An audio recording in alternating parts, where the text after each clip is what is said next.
Candy Rogers tinha 9 anos quando ela desapareceu em uma noite de março de 1959.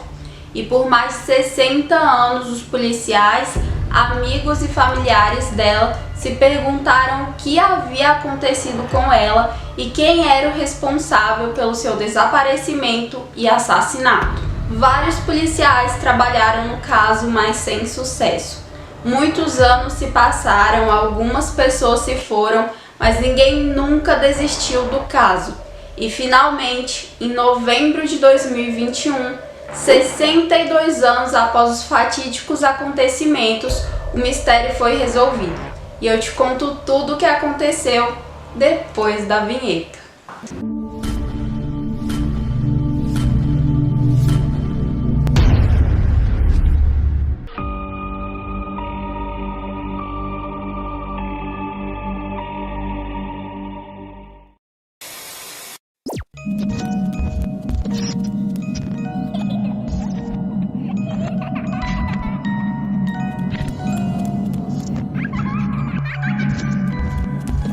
Oi, Little Homes! Tudo bem com vocês, folks? Bem-vindos ao Yellow Tape, o seu canal de casos reais e histórias polêmicas.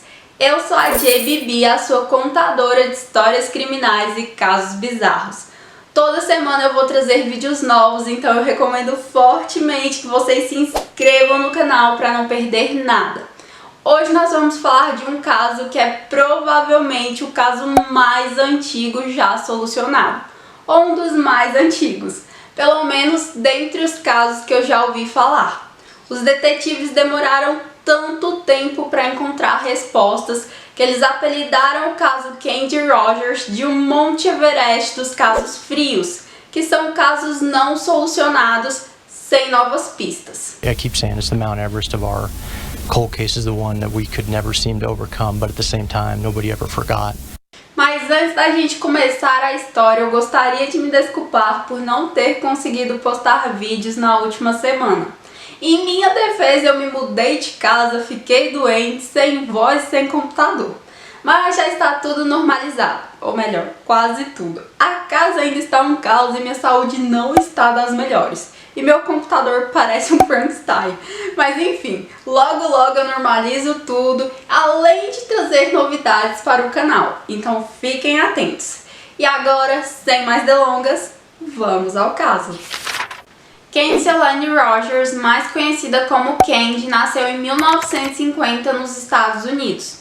E ela tinha uma infância bem normal.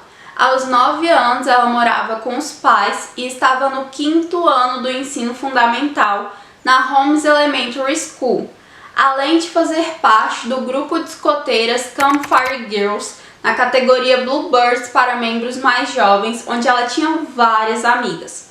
Como eu disse, ela tinha uma infância bem normal, isto é, até 6 de março de 1959, quando tudo mudou. Na tarde desse dia, Candy voltou da escola, brincou com seu cachorro que ela adorava, comeu um biscoito de aveia e saiu para vender balas de menta no seu bairro em Spokane, o que era uma atividade frequente no grupo de escoteiras ao qual ela fazia parte. No entanto, quando Candy não voltou para casa ao anoitecer, a família se preocupou e seu avô, mãe, pai, amigos e vizinhos começaram a procurá-la. E logo eles foram acompanhados pelos policiais e auxiliares do xerife. Eles procuraram por várias horas sem nenhuma pista, até que por volta das 21 horas, caixas de bala de mentas do grupo Campfire Girls foram encontradas espalhadas ao longo de uma estrada. E acreditava-se que essas caixas pertenciam a Candy. Centenas de pessoas se juntaram às buscas por Candy, incluindo policiais, familiares, amigos, vizinhos, fuzileiros navais, aviadores, aeronaves militares e residentes a pé e a cavalo. E uma curiosidade trágica sobre esse caso é que 3 dias após o início das buscas, uma aeronave que estava envolvida nas buscas acabou caindo e matando 3 pessoas e deixando apenas 2 sobreviventes. Ainda assim, as buscas persistiram e as pessoas tentaram se manter o mais otimistas possível. Em um único dia, mais de 1.200 pessoas participaram das buscas. No entanto, 15 dias após o desaparecimento de Candy, em 21 de março de 1959, dois aviadores que estavam de folga, Howard S. Lawrence, de 19 anos, e Richard Bergan, de 21 anos, encontraram um pequeno par de sapatos de camurça azul enquanto caçavam marmotas em bosques remotos a mais ou menos 19 quilômetros do centro da cidade.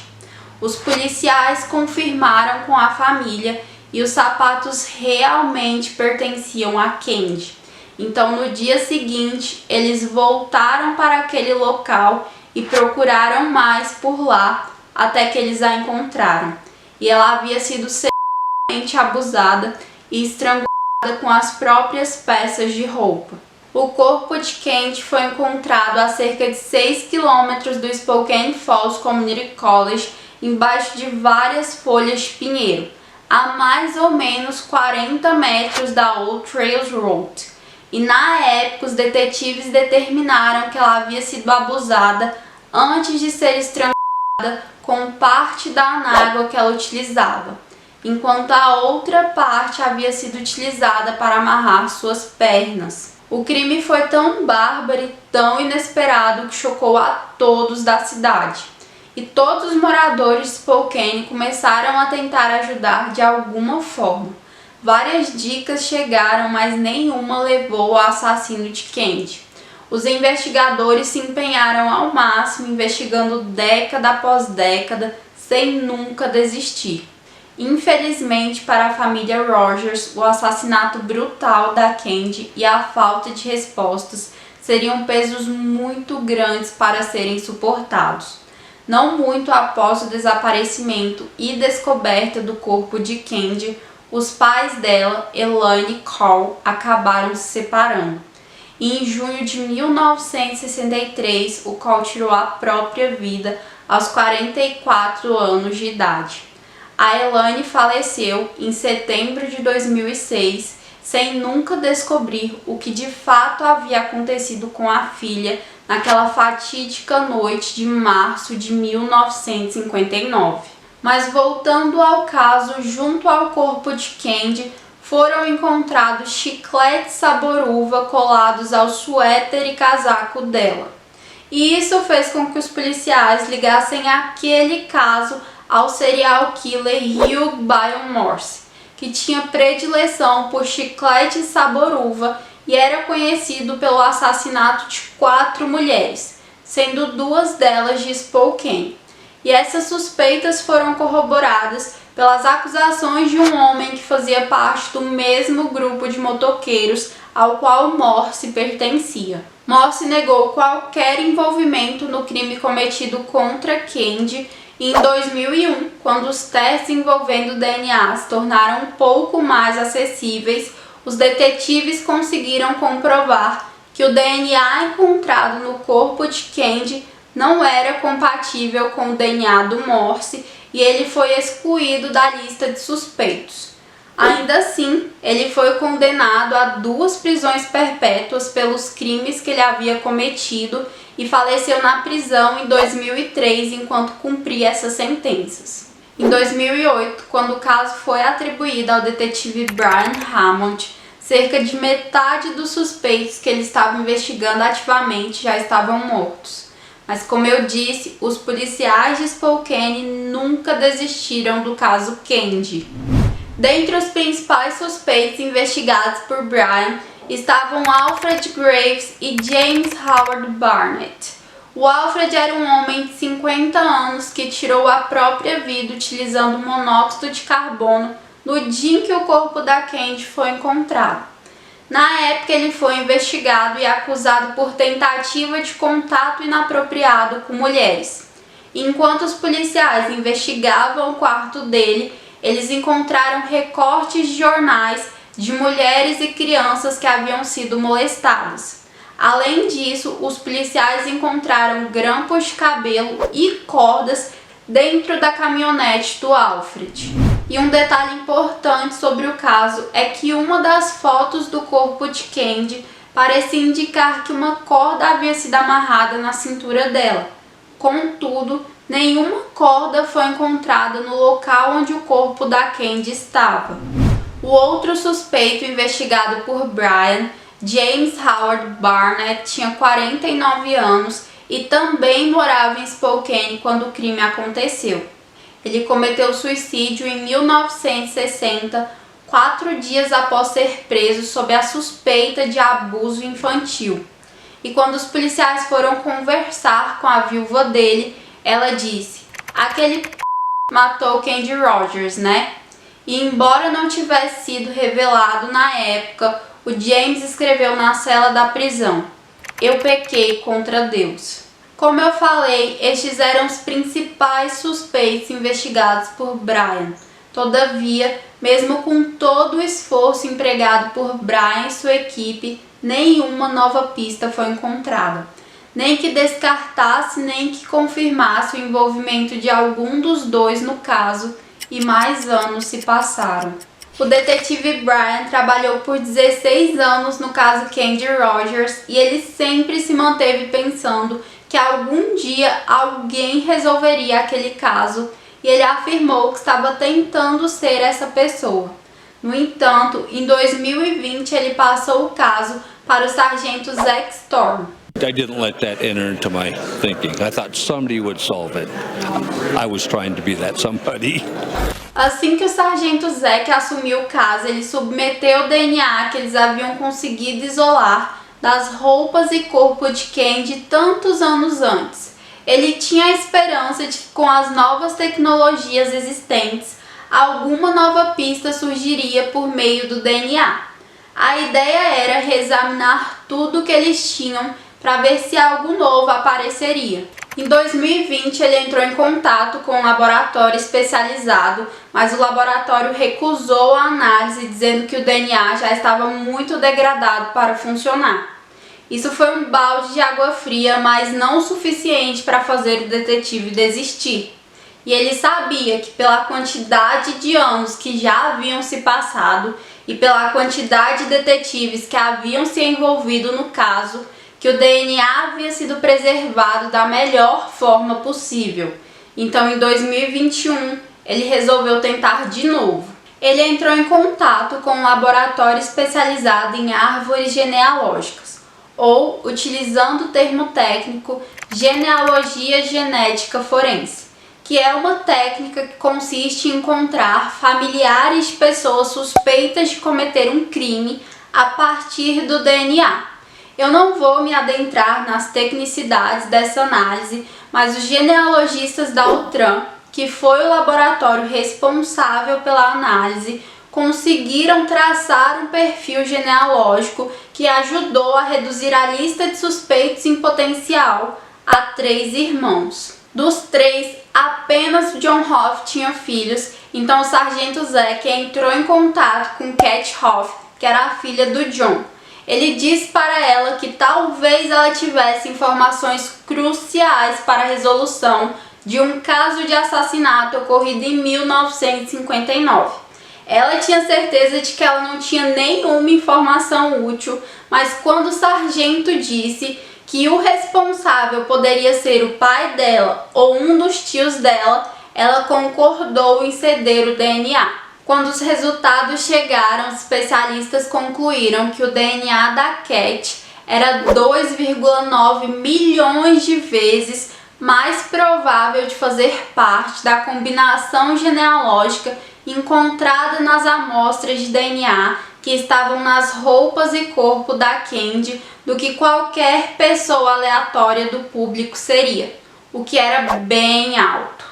Ainda assim, o sargento Zack queria ter certeza, então ele conseguiu um mandado de buscas para exumar o corpo do Hoff, e os resultados subsequentes permitiram que os policiais identificassem o Hoff como o assassino da Candy. Afinal, a probabilidade do DNA dele ser o mesmo encontrado em Candy era 25 trilhões de vezes maior do que qualquer DNA escolhido aleatoriamente. Esse resultado foi um choque para todos e a Cat ficou extremamente triste, pois ela acreditava que o pai havia tirado a própria vida porque ele tinha depressão, não porque ele se sentia culpado de ter cometido um crime ou porque ele queria uma válvula de escape.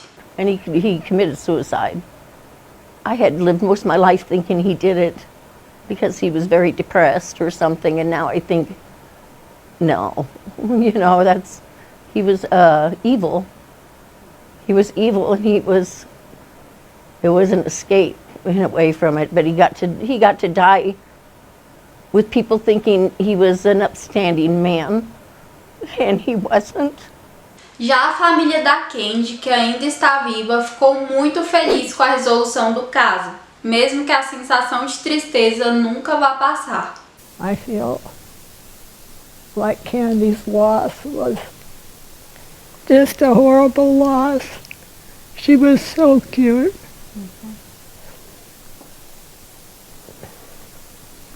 And she didn't have much time.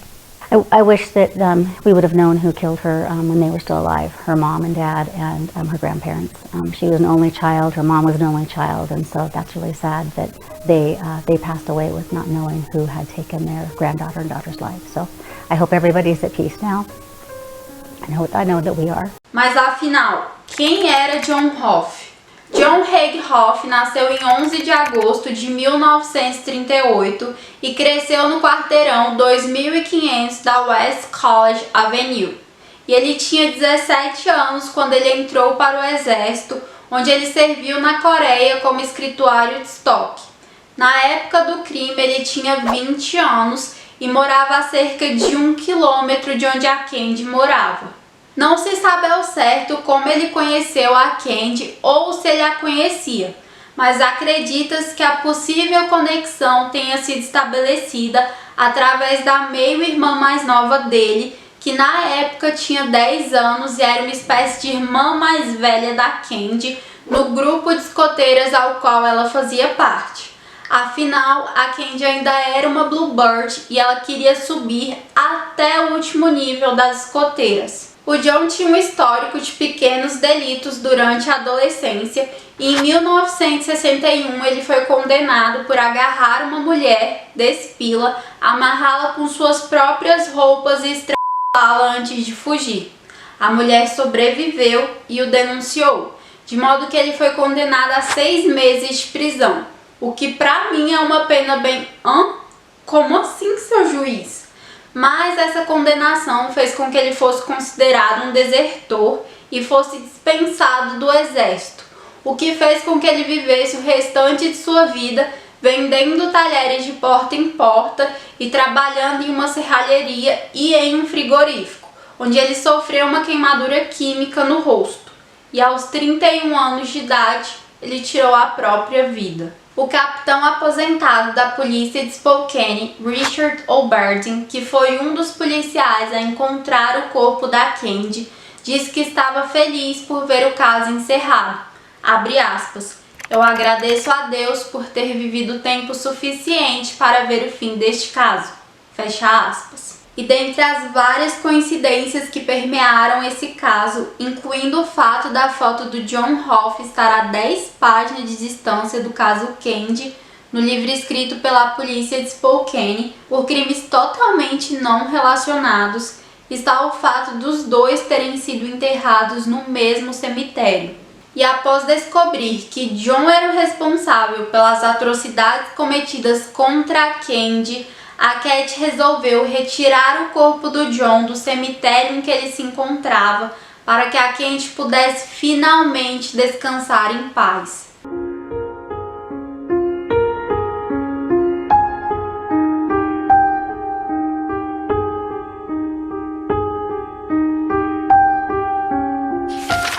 É isso, Little Homes! Eu espero que vocês tenham achado o caso interessante, pois pra mim é sempre fantástico quando os policiais conseguem resolver casos que ficaram tanto tempo sem solução. Eu sei que a gente ainda fica com aquela sensação de impunidade, mas a verdade é que nada nunca vai reparar os danos de uma vida perdida.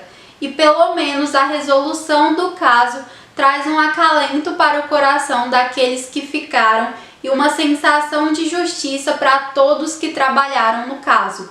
Esse é sem dúvida um dos casos mais antigos que eu já vi sendo solucionado e eu acredito que a resolução dele possa trazer esperanças para várias famílias que ainda aguardam respostas. Bom, por hoje é só. Não esqueçam de se inscrever e até o próximo vídeo!